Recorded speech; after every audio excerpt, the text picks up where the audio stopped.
د اسلام نه قربان شم. یو سړی د واده وکړو او 6 میاشتې پسې بچی وشو.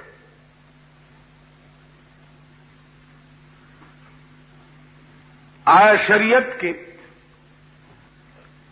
دا بچی د ده او کدا دې ښځې گویا د خاوند کور ته په خېټه راوړی و؟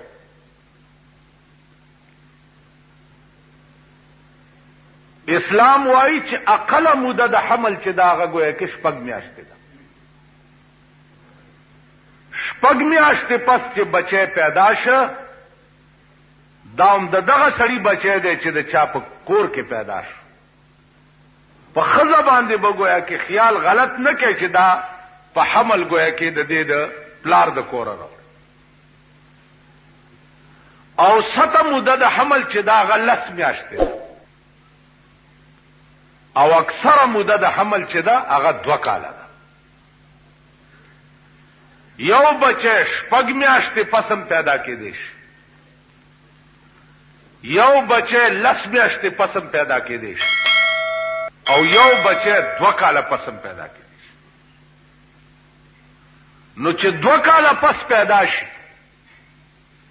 عموم صحیح ده، چې 10 میاشتې پس پیدا شي عموم صحیح ده، او چې 6 میاشتې پس پیدا شي عموم صحیح. بیا غیر دپاره قانون ده، الولد للفراش.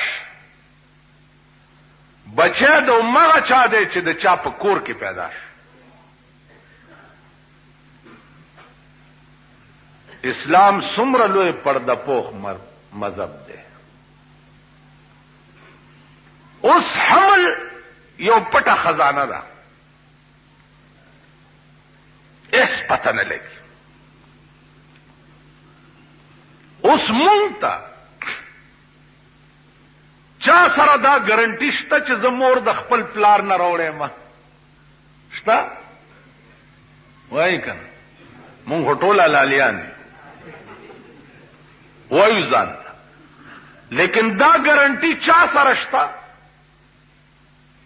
چې زه د خپل پلار د نطفې نه د مور په رحم کې پیدا شوی؟ که زما مور خیانت کړی د دې خبرې څه دلیل؟ دغه وجه ده چې د قیامت په ورځ به هر سړي ته د پلار په نوم आवाज نه کیږي. اے د پلانی سړي زویا، دا आवाज به نه کیږي، ځکه چې خو د حشر میدان دی، لا تعداد مخلوق به په ولاړی او د دروغو ځای نه دی. نو کېدای شي چې دا مور راوړی د بل چا نه یو دنیا کې پلار بل څوک نو او به شرمیږي. نو خدای د دې حیا ساتلو د پاره به هر سړي ته د مور په نامه आवाज کوي. ځکه چې مور دا یقیني ده او پلار متعلق چا سره هیڅ ګارنټي نشته. نو د دې حیا او د پردې ساتلو د پاره به الله په قیامت کې د پلار په نوم आवाज نه کوي، د مور په نامه به आवाज کوي. عزیزان، د الله نه لوی پرده پوخ بل څوک شته؟ قانون په دنیا کې څه دی؟ قانون که یو سړی دی په یو ګناه ولیدو او پرده دی په واچوله،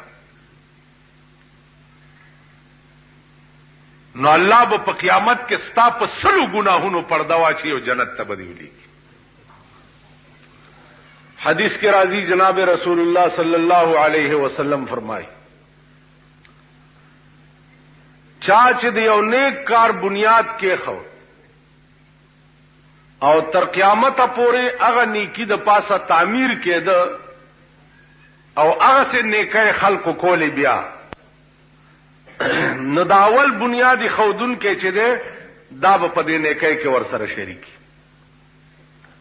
او چا چې د یو بد کار بنیاد کې خو نو تر قیامت پورې هغه قسم بد چې څوک کوي نو دا اولی خودون کې به ور سره پکې شریک. نو د قتل ډومبنه بنیاد د ځمکې د پاسه قابل خو او تر قیامت چې څومره قتلونه کیږي نو چې څومره قاتل ګناګاری دومره ګناه به داغه پسره. عزیزانو زمونږ د ملک یو ګورئ چې زمونږ کا خیالو کوي هر بنیاد د شر او د فسادي خودل د نیکای بنیادی خودن کی ته دا قوم اډو پاتې شوی اوس نه دی. نو د دې وجنه ډېر خیال کوئ چې الله دې داسې نه کړي چې زمونږ په لاس باندې دی یو ګناه بنیاد کې خودش. مثلا اول زنا چې چا کړی دا تر قیامت چې څومره زناکاری کیږي دا اول بنیادی خودن کې به پکې شریکی ورسره. اول بنیاد د جواری چې چای خېده نو تر قیامت چې څومره جواری کیږي دا اول بنیادی خودن کې به ور سره پکې شریک. یا اول ایجاد د شراب چا کړي دي یا اوس اول ایجاد د په ملک استاد پودرو چې چای خېده نو دا اول بنیادی خودن کې د پودرو با تر قیامت پورې په دې ګناه کې شریک. امام غزالی او مستقل باب لیکل دی په احیاء العلوم کې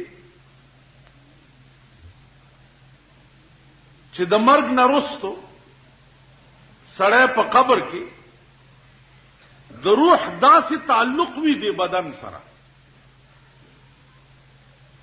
چې مرغۍ په قبر کې ني نو د لاندې مړی ته پته لګي چې دا نر مرغۍ او که ښځه مرغۍ.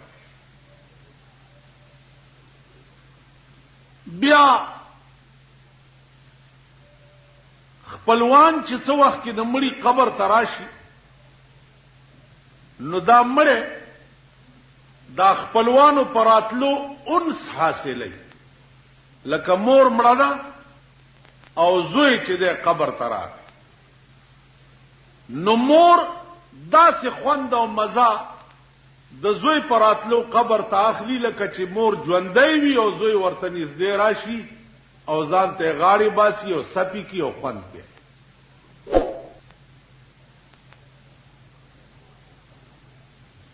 دا د کافی علماء مذهب دی چې مړی په قبر کې د خپلوانو راتلل وغیرہ وغیرہ دا ټول محسوس کوي.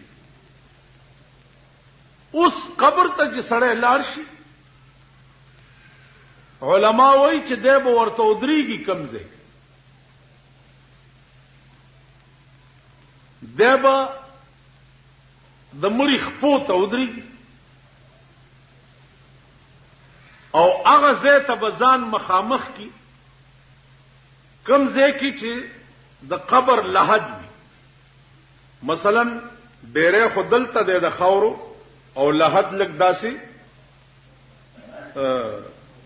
بیرته سایډ باندې وي نو دی به د لحد سایډ ته د قبر د ډیري نه لږ چپ لحد سایډ ته به د خپو طرف نه ورته ودرېږي.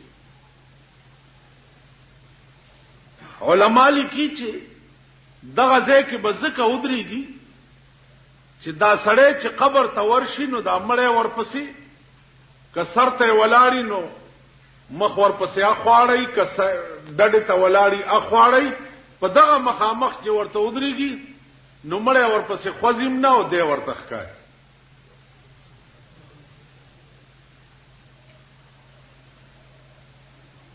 آداب د ادیری او د مړي د تلو چې دی هغه دادی چې خپو ته به ودرېږي او تلاوت وکړي.